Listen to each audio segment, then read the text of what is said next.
Hello everyone, welcome to Science Academy. இன்னைக்கு நம்ம கிளாஸ்ல பார்க்க போற லெசன் என்னன்னா 9th ஸ்டாண்டர்ட் சோஷியல் சயின்ஸ்ல குடிமையியல் டாபிக்ல லெசன் நம்பர் 5ல உள்ளாட்சி அமைப்புகள். இந்த லெசன் தான் நம்ம இன்னைக்கு பார்க்க போறோம். ஆல்ரெடி இந்த லெசனுக்கான பார்ட் 1 வீடியோ நம்ம அப்லோட் பண்ணிட்டோம். இந்த லெசனோட ரிமைனிங் டாபிக்ல இந்த பார்ட் 2 வீடியோல நம்ம பார்த்து கம்ப்ளீட் பண்ணிடலாம். இந்த வீடியோலயே நம்ம புக் பேக் ஆன்சர்ஸும் பார்த்து முடிச்சிடலாம். ஸோ ப்ரீவியஸ் கிளாஸஸ்ல என்னென்ன பார்த்துருக்கோன்னு ஒரு கிளான்ஸ் பார்த்துட்டு நம்ம இந்த வீடியோ ஸ்டார்ட் பண்ணிடலாம்.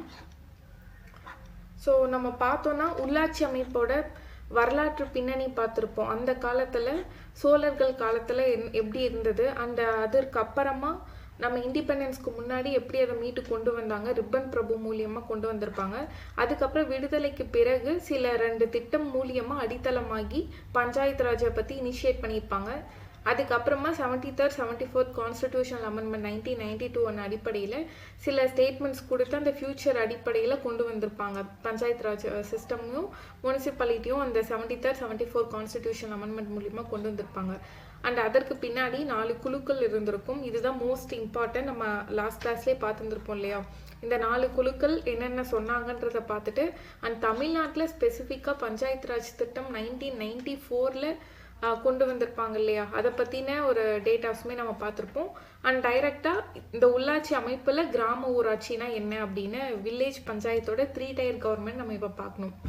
ஸோ ரிமைனிங் நமக்கு இருக்கிறது கிராம ஊராட்சி, அதாவது ரூரலில் இருக்க அந்த 3 டயர் கவர்மெண்ட்டும் அர்பனில் இருக்க அந்த 3 டயர் கவர்மெண்ட்டை பற்றி தான் நம்ம இங்கே பார்க்க போகிறோம். ஸோ கிராம ஊராட்சி நேற்றே நம்ம பார்த்துட்டோம். ஜென்ரலாக சொல்கிறேன், நம்ம ஒரு ஓவர்வியூ பார்த்துட்டு ஸ்டார்ட் பண்ணிடலாம். இந்த டயக்ராம் பாருங்கள், இதை வச்சு நான் எக்ஸ்பிளைன் பண்ணுறேன். ஃபர்ஸ்ட் ஊரக உள்ளாட்சின்னு சொல்கிறோம், ரூரல் லோக்கல் கவர்மெண்ட். இதோட ஏறு வரிசைன்னு பார்த்தோன்னா ஃபர்ஸ்ட் கிராம ஊராட்சி வரும், அடுத்து ஊராட்சி ஒன்றியம் வரும், அடுத்து மாவட்ட ஊராட்சி வரும். இந்த ஏறு வரிசை நமக்கு ரொம்ப முக்கியம். ப்ரீவியஸ் இயர் கொஷின் கேட்டிருக்காங்களா. இப்போது கிராம ஊராட்சினா என்ன, நிறைய கிராமம் இருக்கும், அதாவது ஒரு கிராமம் இல்லைன்னா ஒரு சிறிய கிராமங்கள் இருக்கும், அதை நிர்வகிக்கிற ஒரு அமைப்பை தான் உள்ளாட்சி அமைப்பு, கிராம ஊராட்சி நம்ம சொல்லிடுறோம். ஸோ இதுக்கான தலைவர் யாருன்னா ஊராட்சி தலைவர். பஞ்சாயத்து பிரசிடென்ட்னு நீங்கள் கேள்விப்பட்டிருப்பீங்கள்ல, பிரசிடெண்ட்டை எலெக்ட் பண்ணுறோம் பஞ்சாயத்தோட பிரசிடென்ட்னு நிறைய ஊரில் கூட கேள்விப்பட்டிருப்பீங்க. அவங்க தான் இதுக்கான தலைவர். அப்போ கிராம ஊராட்சியோட தலைவர் யாரும் சொல்கிறோம், ஊராட்சி தலைவர், பஞ்சாயத்து பிரசிடென்ட்னு சொல்கிறோம். இதில் உறுப்பினர்களுமே இருப்பாங்க, அவங்கள தான் வார்டு மெம்பர்ஸ் இல்லைன்னா வார்டு உறுப்பினர்கள்னு தமிழில் சொல்கிறோம். ஸோ இவங்க இந்த தலைவரை, இந்த பிரசிடெண்ட்டை தேர்ந்தெடுக்கிறது மறைமுக தேர்தலா இல்லை யாராவது நியமனம் செய்கிறாங்களா இல்லை மக்கள் நேரடியாக ஓட் போடுறாங்களான்னு நம்ம கேட்டோம்னா மக்களே நேரடியாக தேர்ந்தெடுக்கக்கூடிய தலைவர் தான் இந்த கிராம ஊராட்சிக்கு. இப்போ உங்களுக்கு கிளியரா கிராம ஊராட்சினா என்னன்னு கிளியர் ஆயிடுச்சா? ஸோ அதை தான் நம்ம இங்கே என்ன பார்த்துருப்போம், இங்கே புக்கில் என்ன கொடுத்துருப்பாங்க அண்ட் அதற்கான வயது குவாலிஃபிகேஷன் கொடுத்துருப்பாங்க. 21 ஏஜ் கம்ப்ளீட் ஆனவங்க அந்த தேர்தலில் நிற்கலாம். அண்டு அடுத்து 5 ஆண்டுகள் வரைக்கும் அவங்க பிரசிடெண்ட்டாக அந்த கிராம ஊராட்சியில் இருக்கலாம். தனியாக ஸ்பெசிஃபிக்காக கிராம ஊராட்சிக்கு நம்ம என்ன பண்ணுறோம், தேர்தல் நடத்துகிறோம். அந்த தேர்தல் நடத்துறது யார், ஸ்டேட் எலெக்ஷன் கமிஷன். அண்ட் அந்த கிராம ஊராட்சியோட செயல்பாடுகளுமே நம்ம ஜென்ரலாக பார்த்துருப்போம். எல்லா வீட்டுக்கும் குடிநீர் வழங்குறது, தெருவிளக்குல எல்லாம் கரெக்டாக இருக்கா, சாலைகள் இருக்கா, இந்த மாதிரி எல்லாத்தையும் பார்த்து அதை மேனேஜ்மெண்ட் பண்ணும். அண்ட் மற்ற பணிகளையும் கொடுத்துருக்காங்க. இவங்களுக்கான வருவாய் என்ன சொல்லியிருக்காங்க, அண்டு நிறைய வரி வசூலிப்பாங்களா, என்னென்ன வரி இருக்குன்னு நீங்கள் பார்த்துக்கணும்னு சொல்லியிருப்பேன். அடுத்து வரி வசூலிக்கக்கூடிய அந்த அதிகாரம் யார்கிட்ட மட்டும்தான் இருக்குது, அந்த 3 அடுக்கு அமைப்பில், அந்த ஊராட்சி உள்ளாட்சி அமைப்பில் கிராம ஊராட்சிக்கு மட்டும்தான் வரி விதிக்கக்கூடிய அதிகாரமே இருக்குது. அந்த 3 டயரில் அந்த ஃபஸ்ட்டு நம்ம என்ன பார்த்தோம், கிராம ஊராட்சி பார்த்தோமா, இந்த கிராம ஊராட்சிக்கு மட்டும்தான் வரி விதிக்கக்கூடிய அதிகாரம் இருக்குது. அண்ட் அந்த கிராம ஊராட்சியில் மட்டும்தான் மக்கள் நேரடியாக அந்த தலைவர் தேர்ந்தெடுக்கிறாங்க. ரிமைனிங் இருக்க 2லையுமே இந்த தேர்ந்தெடுக்கப்பட்ட கிராம ஊராட்சி தலைவர்கள் இருப்பாங்கள்ல, இப்போ மேக்ஸிமம் ஒரு 500 கிராமம் இருக்குது, அதாவது ஒரு 50 to 100 கிராமம் இருக்குது, வில்லேஜ் இருக்குதுன்னு வச்சுக்கோங்க. நான் ஜென்ரலாக சொல்கிறேன். இதில் எல்லா தலைவர்களுமே இருப்பாங்க எல்லா கிராமத்துக்கும். அவங்கெல்லாம் சேர்ந்து ஒரு உறுப்பினரை அடுத்த கட்ட அந்த 2nd டயர் இருக்கு இல்லையா, அந்த உள்ளாட்சி அமைப்பு, ஊரக உள்ளாட்சி அமைப்பில் அந்த இருக்கிறவங்கள எலெக்ட் பண்ணுவாங்க. இந்த மாதிரி தான் இருக்கும். இங்கே இருக்கிறவங்கள கவுன்சிலர்ஸ்னு நம்ம சொல்லுவோம்ல, அந்த மாதிரி. ஸோ அடுத்து பாருங்கள், இவங்களுக்கான வருவாய் வசூலிக்கக்கூடிய அதிகாரம் நம்ம பார்த்துட்டோம். அண்ட் கிராம சபையில் கூட்டங்கள் நடைபெறும். அதாவது வருடத்திற்கு 4 முறை வந்து இந்தியாவில் நடக்கும். அண்ட் ஸ்பெசிஃபிக்காக தமிழ்நாட்டில் 6 டேட்ஸில் வந்து நடக்கும்னு சொல்லியுமே நம்ம பார்த்துருப்போம். ஸோ இது வந்து நமக்கு ரிப்பீட்டடாக இங்கேயே பார்த்தலாம். ஜான்வரி 26 குடியரசு தினம் அன்னைக்கு நடக்கும். அடுத்து May 1 லேபர்ஸ் டே இருக்கு இல்லையா, உழைப்பாளர் தினம் அப்போது. அடுத்து August 15 சுதந்திர தினம். October 2 காந்தி பிறந்த தினம்ல அன்னைக்கு, காந்தி ஜெயந்தி அன்னைக்கு. இது வந்து ஆல் ஓவர் இந்தியாவில் நடக்கக்கூடியது. இந்த 2 டேட் தான் நம்ம என்ன பார்த்தோம் ஸ்பெசிஃபிக்காக. நம்ம தமிழ்நாட்டில் November 1 உள்ளாட்சி தினம்லையும் March 22 உலக தண்ணீர் தினம், இந்த நாள்லையுமே கிராம சபை கூட்டம் வந்து நடைபெறும். அண்ட் இதை தாண்டி மற்ற நாள்லலாம் இந்த கூட்டம் கூடி விசாரிக்க மாட்டாங்களா, கேட்க மாட்டாங்களான்னா கண்டிப்பாக சிறப்பு கூட்டம் வந்து நடைபெறும். மேபி இப்படி கூட கேட்கலாம்ல ஸ்டேட்மெண்ட்டில், நீங்கள் இந்த டேட்ஸை தாண்டி வேறு எந்த நாள்லையும் கிராம சபை கூட்டங்கள் கூடக்கூடாது, இல்லை கூட்ட அனுமதி இல்லை அப்படிலாம் பார்த்தோன்னா அப்படி கிடையாது.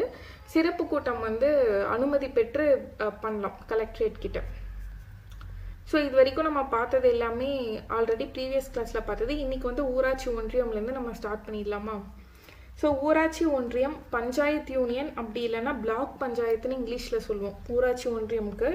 இதே கிராம ஊராட்சினா வில்லேஜ் பஞ்சாயத்துன்னு சொல்கிறோம். இப்போ நம்ம பார்க்கக்கூடியது ஊராட்சி ஒன்றியம், பிளாக் பஞ்சாயத்து.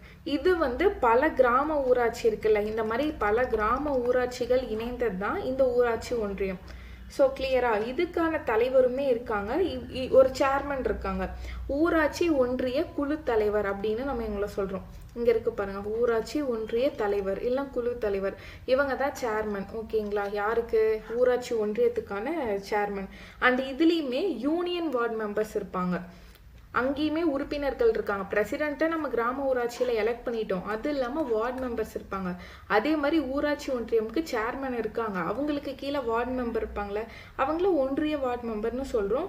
இவங்களையுமே வந்து என்னென்னா மக்கள் உறுப்பினர்களை நேரடியாக தேர்ந்தெடுக்கிறார்கள். அண்ட் உறுப்பினர்கள் தான் இந்த தலைவரை தேர்ந்தெடுக்கிறாங்க. இங்கே இருக்கிற அந்த வார்டு மெம்பர்ஸ் என்ன பண்ணுறாங்க, மக்கள் வந்து நேரடியாக தேர்ந்தெடுக்கிறாங்க. ஆனால் அந்த தலைவரை அங்கே இருக்கிறவங்க தான் என்ன பண்ணுறாங்க, நியமனம் செய்கிறாங்க, ஊர் தலைவரை.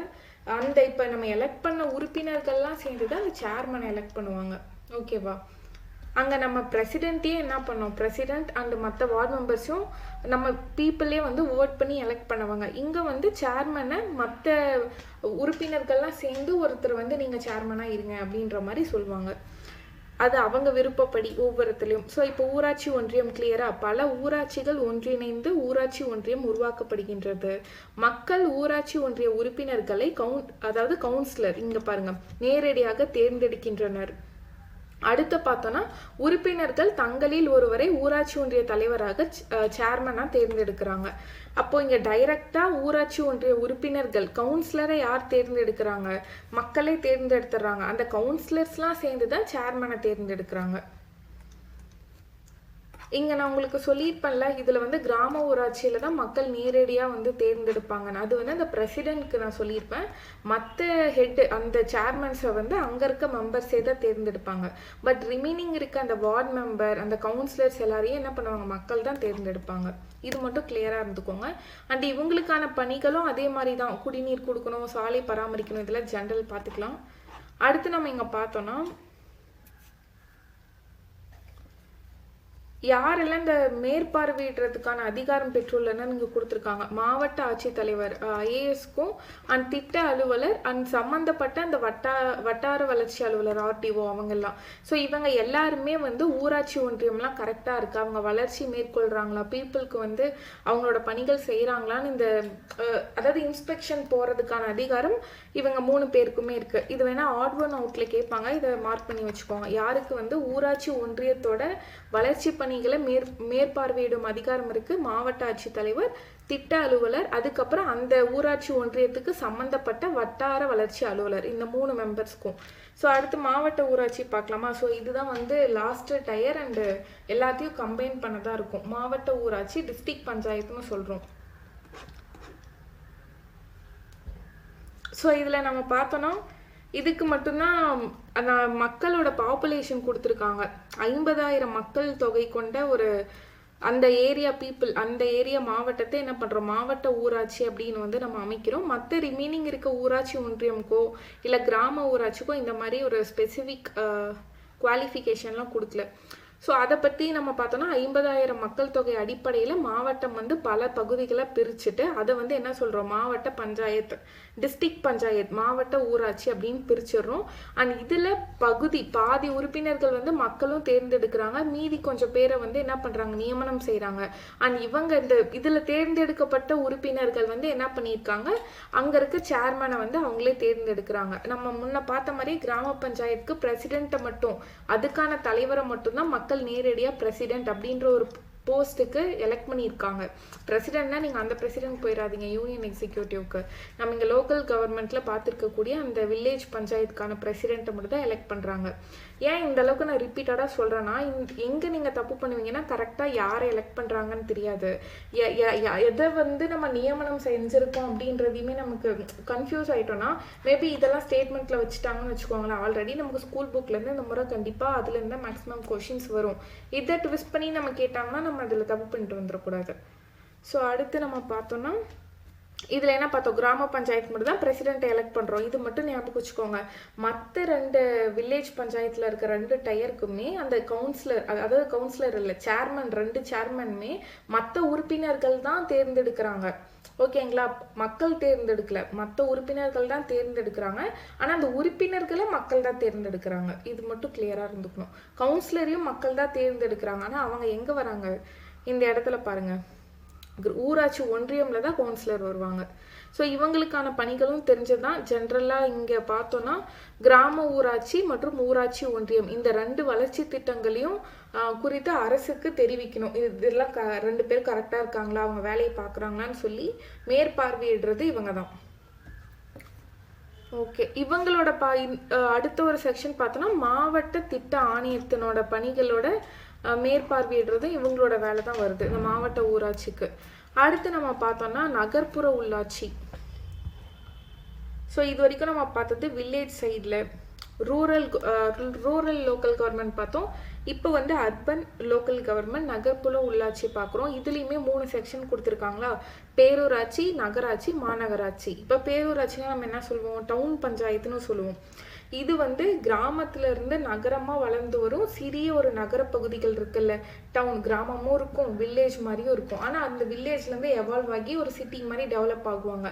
ஸோ இந்த மாதிரி நடுத்தரமா இருக்கிறத நம்ம என்ன சொல்றோம், பேரூராட்சி, டவுன் பஞ்சாயத்து. டவுன்னு நிறைய வேர்ட் யூஸ் பண்ணல இவங்க. ஸோ இதுக்குமே ஒரு தலைவர் இருப்பாங்க, பேரூராட்சி தலைவர் தான். நான் இங்க ஜென்ரலா சொல்லிட்டு அப்புறம் புக்ல இருக்கிறத பார்க்கலாம், இது கவனிச்சுக்கோங்க. அடுத்து இதில் தான் என்ன பண்ணுவாங்கன்னா, இதுலேயுமே வந்து உறுப்பினர்கள் இருப்பாங்க, வார்டு உறுப்பினர்கள், கவுன்சிலர்ஸுமே இதுலேயுமே இருப்பாங்க பேரூராட்சியில். அண்ட் இவங்களை வந்து மக்கள் வந்து நேரடியாக தேர்ந்தெடுக்கிறாங்க. அடுத்து பார்த்தோன்னா நகராட்சி, முனிசிபாலிட்டி. ஸோ மோஸ்ட் இம்பார்ட்டன்ட், இந்த முனிசிபாலிட்டி என்னென்னா நடுத்தர அளவில் வசிக்கக்கூடிய ஒரு நகரம். இவங்களை தான் என்ன பண்ணுறோம், நகராட்சி அப்படின்னு அழைக்கிறோம். இதுக்குமே நகராட்சி தலைவர் இருக்காங்க, முனிசிபால் சேர்மன் இருக்காங்க, இதுலேயும் நகராட்சி கவுன்சிலர்ஸ் இருப்பாங்க. இவங்களையுமே மக்கள் வந்து நேரடியாக தேர்ந்தெடுக்கிறாங்க. மாநகராட்சி நம்ம பார்த்தோன்னா முனிசிபால் கார்பரேஷன். கார்பரேஷன் கேள்விப்பட்டிருப்பீங்களா, இப்போ 25 கார்பரேஷன்ஸ் இருக்கும் நம்ம தமிழ்நாட்டில், அதை நம்ம பார்த்துருப்போம் இல்லையா. இது 6th ஸ்டாண்டர்டில் பார்த்தோம், இங்கேயுமே நான் உங்களுக்கு சொல்கிறேன். அண்ட் இதில் நம்ம பார்த்தோன்னா பெரிய பெரிய நகரங்களை நம்ம என்ன பண்ணுறோம், அந்த நகர்ப்புற அமைப்பை மாநகராட்சி அப்படின்னு நம்ம டிக்டேட் பண்ணிடுறோம். இங்கே தான் மேயர் வராங்க. இவ்வளோ நேரம் கவுன்சிலர் பார்த்துருப்போம், சேர்மேன் பார்த்துருப்போம். ஆனால் மாநகராட்சியோட தலைவர் தான் மேயர். இவங்களை தான் பீப்புளுமே என்ன பண்ணுவாங்க, எலெக்ட் பண்ணுவாங்க. ரீசெண்டாலாம் நிறைய பார்த்துருப்பீங்களா நியூஸ்லலாம், மேயர் அண்ட் எம்எல்ஏக்கான கிளாஷஸ்லாம். அதெல்லாம் எம்எல்ஏ வந்து அதாவது மேயர் வந்து யாருக்கு வராங்க, மாநகராட்சிக்கு வராங்க, முனிசிபால் கார்பரேஷனுக்கு வராங்க. அண்ட் இதில் வந்து என்ன அப்படின்னா தேர்தல் முறை பார்த்தோன்னா மக்கள் வந்து கவுன்சிலரை தேர்ந்தெடுக்கிறாங்க, அண்ட் கவுன்சிலர்களை மேயர் வந்து தேர்ந்தெடுக்கிறாங்க. இப்போது தமிழ்நாட்டில் இருக்க முறை அப்படி தான்.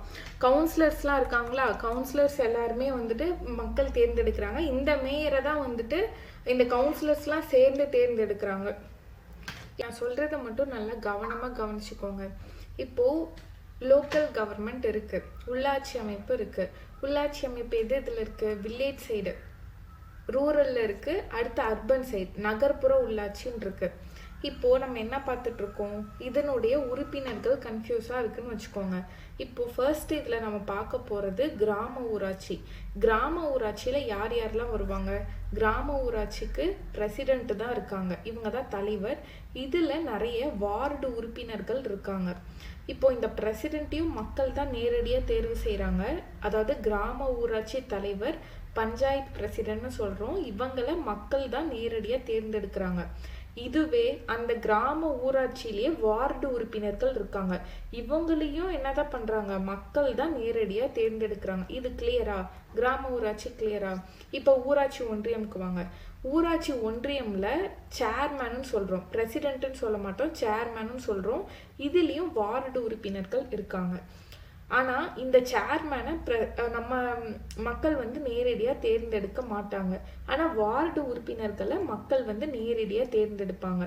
இந்த சேர்மேன் அப்புறம் யார் தேர்ந்தெடுப்பாங்கன்னா, இந்த மாதிரி நிறைய கிராம ஊராட்சி இருக்குமா, இதில் தலைவர் இருக்காங்க, உறுப்பினர்கள்லாம் இருக்காங்கல்ல, மக்களால் தேர்ந்தெடுக்கப்பட்டவங்க. அப்புறம் இந்த வார்டு உறுப்பினர்கள் இருக்காங்களா, இவங்க எல்லாரும் சேர்ந்து ஊராட்சி ஒன்றியத்துக்கான தலைவரை அவங்களே அவங்களோட டீம் மெம்பர்லேருந்து ஒருத்தரை அவங்க நியமனம் செஞ்சுப்பாங்க. அங்கே வந்து பீப்புள் வந்து ஓட் பண்ணி இந்த சேர்மனை எலெக்ட் பண்ண மாட்டாங்க. இது கிளியரா? அடுத்து மாவட்ட ஊராட்சிக்கு வாங்க. இங்கேயும் ஒரு சேர்மேன் இருப்பாங்க, வார்டு உறுப்பினர்கள் இருப்பாங்க. இங்கேயும் சேர்மேனை மக்கள் எலெக்ட் பண்ண மாட்டாங்க, வார்டு உறுப்பினரை மட்டும்தான் மக்கள் வந்து நேரடியாக தேர்ந்தெடுப்பாங்க. இதுதான் இந்த டைம்லைன், அந்த அரேஞ்ச்மெண்ட். இது வரைக்கும் புரிஞ்சதில்ல. இங்கே வந்து அந்த சேர்மனை என்ன பண்ணுவாங்க, மற்ற வார்டு உறுப்பினர்கள் இவங்கெல்லாம் சேர்ந்து ஒரு சேர்மனை நியமனம் செய்வாங்க. இது வந்து நமக்கு அந்த வில்லேஜ் பஞ்சாயத்து சைடு வந்துடும், வில்லேஜ் சைடில் இருக்க லோக்கல் கவர்மெண்ட். இப்போ ரூரல்லேருந்து அர்பனுக்கு வரோம். அர்பனில் இருக்கக்கூடிய லோக்கல் கவர்மெண்ட், நகர்ப்புற உள்ளாட்சியோட அமைப்பு பாருங்கள். இந்த பேரூராட்சி, நகராட்சி, மாநகராட்சி, இது மூணுலேயுமே கவுன்சிலர்ஸ்னு இருப்பாங்க. நீங்கள்லாம் கேள்விப்பட்டிருப்பீங்கள்ல, கவுன்சிலர்ஸ். இப்போது பேரூராட்சி கவுன்சிலர் இவங்களை வந்து மக்கள் தான் நேரடியாக தேர்ந்தெடுக்கிறாங்க. நகராட்சி கவுன்சிலரையும் மக்கள் தான் நேரடியாக தேர்ந்தெடுக்கிறாங்க. மாநகராட்சி கவுன்சிலர்ஸையும் மக்கள் தான் நேரடியாக தேர்ந்தெடுக்கிறாங்க. இவங்க தான் வந்து என்ன பண்ணுறோம், அந்த வார்டு மெம்பர்ஸாக இருப்பாங்க, அவங்கள தான் மக்கள் வந்து தேர்ந்தெடுக்கிறாங்க. பட் இங்கே நம்ம பார்த்தோன்னா ஊராட்சி ஒன்றிய தலைவரையும் நம்ம மக்கள் தேர்ந்தெடுக்கல, இங்கே மாவட்ட ஊராட்சியோட தலைவரையும் மக்கள் வந்து தேர்ந்தெடுக்கல. இங்கே நம்ம பார்த்தோன்னா மாநகராட்சியோட தலைவரும் நம்ம பார்த்தோன்னா யாரை பார்த்தோம், மேயர் பார்த்தோம். இங்கே வந்து பேரூராட்சிக்கும் நகராட்சிக்கும் இருக்க தலைவரையும் இங்கே மக்கள் வந்து நேரடியாக தேர்ந்தெடுத்துருவாங்க. மற்ற உறுப்பினர்களை தான் நம்ம கவுன்சிலர்னு சொன்னோம். இங்கே வார்டு உறுப்பினர்கள்னு சொன்னோமா, கிராம ஊராட்சி, ஊராட்சி ஒன்றியம்ல வார்டு உறுப்பினர்கள்னு சொன்னோம். அங்கே மக்கள் தான் நேரடியாக தேர்ந்தெடுக்கிறாங்க.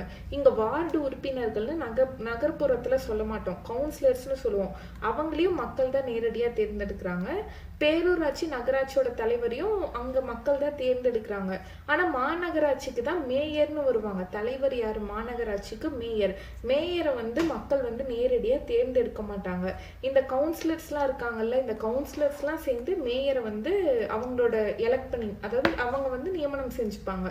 இங்கே எப்படி சேர்மனை நியமனம் செஞ்சாங்க மற்ற வார்டு மெம்பர்லாம் சேர்ந்து, அந்த மாதிரி இங்கே கவுன்சிலர்ஸ்லாம் சேர்ந்து மேயரை வந்து எலெக்ட் பண்ணிப்பாங்க. ஸோ இது வரைக்கும் உங்களுக்கு புரிஞ்சதில்ல, எந்தெந்த இடத்துல மக்கள் நேரடியாக தேர்ந்தெடுக்க மாட்டாங்க எந்த பொசிஷனுக்கு நம்ம பார்த்தோன்னா, ஊராட்சி ஒன்றிய தலைவர், மாவட்ட ஊராட்சியோட தலைவர், அதுக்கப்புறம் மேயர், இவங்க 3 பேரையும் மக்கள் வந்து ஓட் பண்ணி எலெக்ட் பண்ண மாட்டாங்க. இது வரைக்கும் உங்களுக்கு புரிஞ்சதா? எவ்வளோ டைம் ஆனாலும் பரவாயில்ல, இது கவனமாக கேட்டுக்கோங்க, திரும்ப ரீவைண்ட் பண்ணி கூட பண்ணி கேட்டுக்கலாம், சரியா? ஸோ அப்போ நம்ம லாஸ்ட்டாக சொன்ன அந்த 3 மெம்பருக்கு மட்டும்தான் மறைமுக தேர்தல், மற்ற எல்லாருக்குமே நேரடி தேர்தல் தான். ஊராட்சி ஒன்றிய தலைவர், மாவட்ட ஊராட்சி தலைவர், மேயர், இவங்களுக்கு மட்டும்தான் மறைமுக தேர்தல். ஸோ அடுத்து நம்ம பார்க்கலாமா? இப்போ டைரெக்டாக புக்கில் என்ன இருக்குன்னு பார்த்துக்கலாம். உங்களுக்கு மோஸ்ட்லி வந்து இந்த லோக்கல் பஞ்சாயத்தில் இந்த ஏரியாவில் தான் வந்து ரொம்ப கன்ஃபியூஸ் ஆகும். நீங்கள் இன்னும் 11th டாப்பிக்கில் இருக்க லோக்கல் கவர்மெண்ட்டில் பார்த்தா இன்னும் இன்டெப்த்தாக இருக்கும். அப்போது நீங்கள் இதை கம்ப்ளீட்டாக இங்கேயே படிச்சுட்டு போனீங்கன்னா உங்களுக்கு அங்கே யூஸ்ஃபுல்லாக இருக்கும். ஸோ அடுத்து காந்தியோட கிராம சுயராஜ்யம் பற்றி கொடுத்துருக்காங்க. இதில் நீங்கள் முக்கியமாக தெரிஞ்சுக்க வேண்டியது, இந்தியாவோட ஆன்மா கிராமங்களில் வாழ்கிறது அப்படின்னு உணர்ந்தவர் யாருன்னு கூட கேட்கலாம். யார்? காந்தியடிகள். அண்ட் மொத்தமாக இந்த பேராகிராஃபை ஒரு வாட்டி ரீட் அவுட் பண்ணி வச்சுக்கோங்க. மேபி ஸ்டேட்மெண்ட்டில் கொடுத்து காந்தி இப்படி வந்து லோக்கல் பஞ்சாயத்தை பற்றி சொன்னாரா அப்படின்னு கூட கேட்பாங்க. அண்ட் அதுக்காக வளவலன்னு இதை நம்ம வாசிக்க முடியாது இல்லையா. இதை பார்க்க ஜஸ்ட் ஜென்ரலாக வந்து நீங்கள் படிச்சுக்கலாம். ஸோ இப்போ வந்து பேரூராட்சி பார்க்கலாம். பேரூராட்சி, நகராட்சி, மாநகராட்சி, இந்த 3 டீமில், இந்த 3 டயரில் யார் யார் இருக்காங்க, அர்பனில் யார் யார் இருக்காங்கன்னு பார்த்துடலாம். இதுக்கான குவாலிஃபிகேஷன் ஸோ கம்பேரிட்டிவாகவே படிச்சிடலாம். ஃபர்ஸ்ட் வந்து பேரூராட்சி, செகண்ட் நகராட்சி, தேர்டு மாநகராட்சி. இப்போது 10,000த்திற்கும் அதிகமான மக்கள் வாழ்கிற பகுதியை பேரூராட்சின்னு டிட்டர்மைன் பண்ணிடுறாங்க. இதே நகராட்சினா 1,00,000த்துக்கும் அதிகமான மக்கள் வாழ்ந்தால் அது நகராட்சி.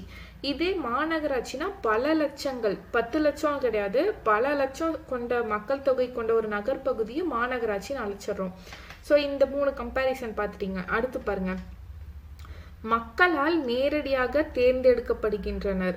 இவர்கள் பதவிக்காலம் 5 ஆண்டுகள். பேரூராட்சியின் நிர்வாகத்தினை மேற்கொள்ள ஒரு செயல் அலுவலர் நியமிக்கப்படுகிறார். அப்போ பேரூராட்சியில் இருக்கிறவங்கள என்ன பண்ணிடுறாங்க, அந்த வார்டு உறுப்பினர்கள் அந்த தலைவரை என்ன பண்ணிடுறாங்க, நேரடியாக மக்கள் எலெக்ட் பண்ணிடுறாங்க. அண்ட் அவங்களோட பதவிக்காலம் 5 and 5 years, 5 years term period இருக்கு. அண்ட் இதை வந்து பார்த்துக்கிறதுக்கு இந்த அட்மினிஸ்ட்ரேஷனை ஒரு செயல் அலுவலர், இந்த வேர்ட் நமக்கு ரொம்ப முக்கியம். செயல் அலுவலர் வந்து பேரூராட்சியை பார்த்துக்கிறதுக்கு நியமனம் செய்கிறாங்க. மக்கள் நேரடியாக தேர்ந்தெடுக்கல, நியமனம் செய்கிறாங்க. அடுத்து நகராட்சிக்கு வாங்க. இங்கே யார் இருக்கா, நகரசபை தலைவரும் மற்ற உறுப்பினர்களும் மக்களால் நேரடியாக தேர்ந்தெடுக்கிறாங்க. அப்போ இந்த தலைவரை என்னன்னு சொல்கிறோம், நகரசபை தலைவர்னு சொல்கிறோம். அண்ட் மற்ற உறுப்பினர்களை கவுன்சிலர்ஸ்னு சொல்கிறோம். இவங்களை மக்கள் தான் நேரடியாக தேர்ந்தெடுக்கிறாங்க. இவங்களுக்கான பதவி காலமும் 5 ஆண்டு காலம் தான். அண்ட் இந்த அட்மினிஸ்ட்ரேஷனை பார்த்துக்கிறதுக்கு நியமனம் செய்கிறவங்க யார், அந்த போஸ்டில் இருக்கிறவர் ஒரு நகராட்சி ஆணையர். நகராட்சி ஆணையர் வந்து நகராட்சிக்கே வராங்க. அந்த பேர் பார்த்தாலே நீங்கள் மேட்ச் பண்ணிடுவீங்க. இதே பேரூராட்சிக்குனா செயல் அலுவலர் வராங்க. 6th ஸ்டாண்டர்டில் நம்ம பார்த்துருப்போம்ல மேட்ச் இட்டில். அடுத்து நம்ம பார்த்தோன்னா மாநகராட்சி. இதில் என்ன சொல்லியிருக்காங்க, மாநகராட்சியோட தலைவர் யார், மேயர். மேயர் வந்து மறைமுகமாக தான் தேர்தல் மூலியமாக தேர்ந்தெடுக்கிறாங்க. அண்ட் மேயர் மற்றும் மற்ற உறுப்பினர்களுமே இருக்காங்க. அந்த உறுப்பினர்களுக்கான பதவி காலமும் 5 ஆண்டு காலம் தான். அண்ட் இதனுடைய நிர்வாக அலுவலர் யார், மாநகராட்சி ஆணையர். ஸோ மாநகராட்சிக்கு நிர்வாக அலுவலர் யார், மாநகராட்சி ஆணையர். அப்போ இந்த விஷயம் பொறுத்த வரைக்கும், இந்த அதாவது சிட்டி சைடில் இருக்க அந்த உள்ளாட்சி அமைப்பு பொறுத்த வரைக்கும் எவ்வளோ மக்கள் தொகை வாழக்கூடிய ஒரு பகுதியை எதை டிட்டர்மைன் பண்ணி அமைக்கிறாங்க. அண்ட் யார் தலைவராக இருக்காங்க, அண்ட் யாரை மக்கள் நேரடியாக தேர்ந்தெடுக்கிறாங்க, அண்ட் மேயர் எதுக்கு வராங்க. அதுக்கப்புறம் 3க்குமே, இந்த 3 வகையான 3 டயருக்குமே யாரை வந்து அந்த நிர்வாகத்திற்கு ஒரு தலைவராக, நிர்வாகத்தை பார்த்து கொள்றதுக்கு நியமிக்கப்படுற அந்த போஸ்டிங் யார். இங்கே செயல் அலுவலர், அடுத்து நகராட்சிக்கு நகராட்சி ஆணையர், அடுத்து மாநகராட்சி ஆணையர் மாநகராட்சிக்கு வராங்க. இது மட்டும் தெரிஞ்சுட்டா போதும். அடுத்து பாருங்க, அடுத்து மாநகராட்சியோட ஆணையரை யாரு நியமிக்கப்படுறாங்க, ஐஏஎஸ் தான் நியமிக்கப்படுறாங்க. இது ப்ரீவியஸ் இயர் கொஸ்டின். நம்ம இங்க பார்த்தோம்ல, மாநகராட்சிக்கு ஒரு மாநகராட்சி ஆணையர், அந்த போஸ்ட் யாரு பார்க்குறாங்க, ஐஏஎஸ் ஆஃபீஸர் தான், அதையும் சேர்த்து பார்த்துக்கிறாங்க. அடுத்து மாநகராட்சி சபையில் கொண்டு வரப்படும் தீர்மானங்கள் அனைத்தும் இவரால் தான் செயல்படுத்தப்படுகின்றன. மாநகராட்சி அலுவலகம் இவரது செயல்பாடுகளுக்கு உதவுகின்றது. ஸோ ஐஏஎஸ் ஆஃபீஸருக்கு ஹெல்ப் பண்ணுறது மாநகராட்சி அலுவலகம். அடுத்து ஓகே,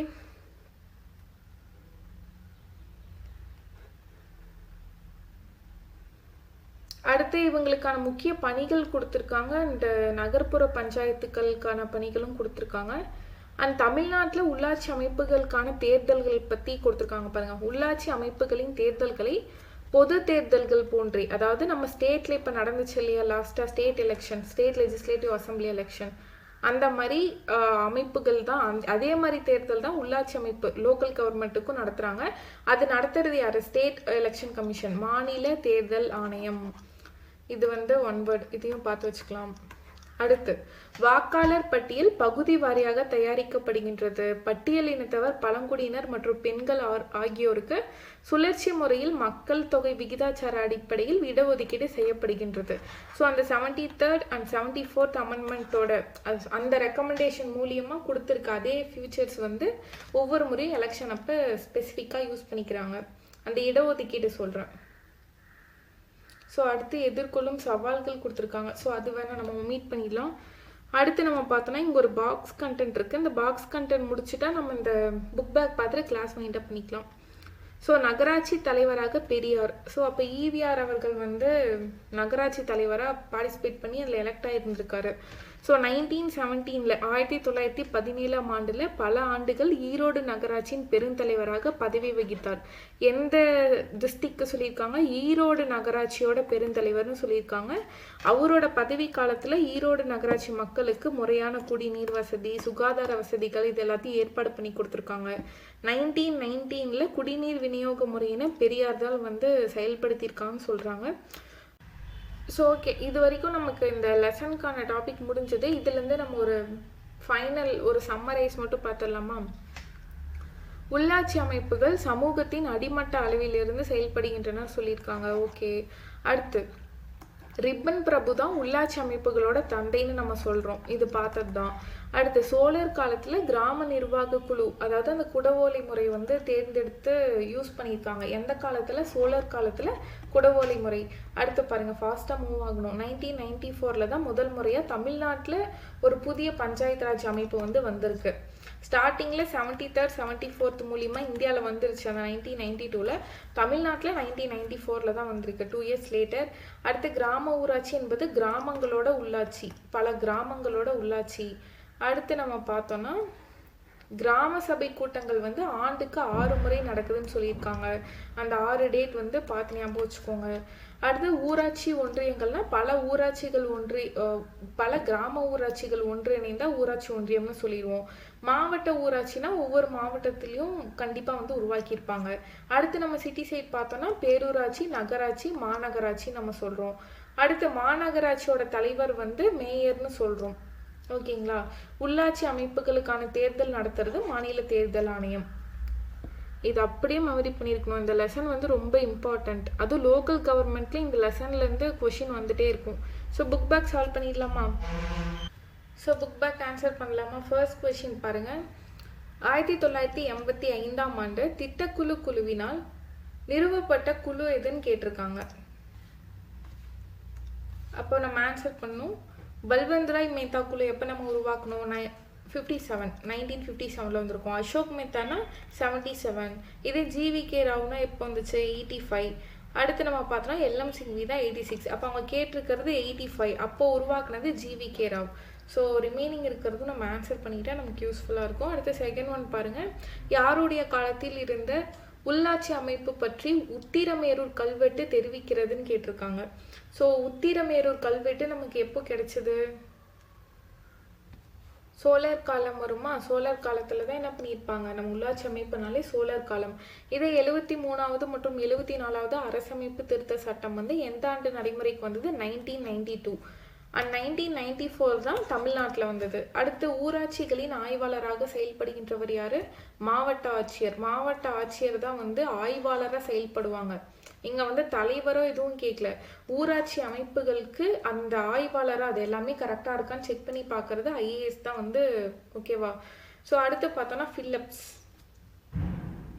ஸோ ஃபர்ஸ்ட் கொஸ்டின் பாருங்க, உள்ளாட்சி அமைப்புகளின் தந்தைன்னு யாரை சொல்கிறோம்? ரிப்பன் பிரபு. ஓகேங்களா? ரிப்பன் பிரபு தான் நம்ம பார்ப்போம். அடுத்து நமது விடுதலை போராட்டத்தின் போது மறுசீரமைப்பு என்பது எதாக விளங்கியதுன்னு கேட்டிருக்காங்க. சுதந்திரத்திற்கு அடித்தளமாக விளங்கியது. சோழர் காலத்தின் போது கிராம சபை உறுப்பினர்களை தேர்ந்தெடுத்த ரகசிய தேர்தல் முறை எதுவென அழைக்கப்படுகிறது? குடவோலை முறை. அடுத்து கிராமங்களில் செயல்படும் உள்ளாட்சி அமைப்பு நம்ம என்னன்னு சொல்றோம்? கிராம ஊராட்சி. நான் ஜஸ்ட் ஸ்பெல் பண்றேன், நீங்க எழுதிக்கோங்க. அடுத்து பேரூராட்சிகளின் நிர்வாகத்தினை கண்காணிப்பவர் யார்? பேரூராட்சியோட நிர்வாகத்தை கண்காணிக்கக்கூடிய ஒருத்தர் வந்து நியமனம் செஞ்சிருப்பாங்க. யார் அது? செயல் அலுவலர். ஓகேங்களா? நெக்ஸ்ட் பொறுத்துக்கு பார்க்கலாம். ஸோ அதன்படி நம்ம பார்த்தோம்னா மாவட்ட ஊராட்சிக்கு மாவட்ட ஆட்சியர் வராங்க. அடுத்து கிராம சபைகள்னா கிராமங்கள், பகுதி குழுக்கள்னா நகராட்சிகள், ஊராட்சி ஒன்றியம்னா பெருந்தலைவர், மாநகராட்சினா மாநகராட்சி தலைவர். 25413 தான் ஆன்சர். ஸோ 9th ஸ்டாண்டர்ட் வந்து நம்ம 2 பார்ட்ஸாக கம்ப்ளீட் பண்ணி முடிச்சிட்டோம். அண்ட் இதுலேயே வந்து மோஸ்ட்லி லோக்கல் கவர்மெண்ட்ஸ்க்கு தேவையான எல்லா டாபிக் அண்ட் எக்ஸ்ட்ரா டேட்டாஸ் எல்லாமே நான் உங்களுக்கு கலெக்ட் பண்ணியே கொடுத்துட்டேன். இது பார்த்தாலே நமக்கு இந்த லெசன் பொறுத்த வரைக்கும் போதும்.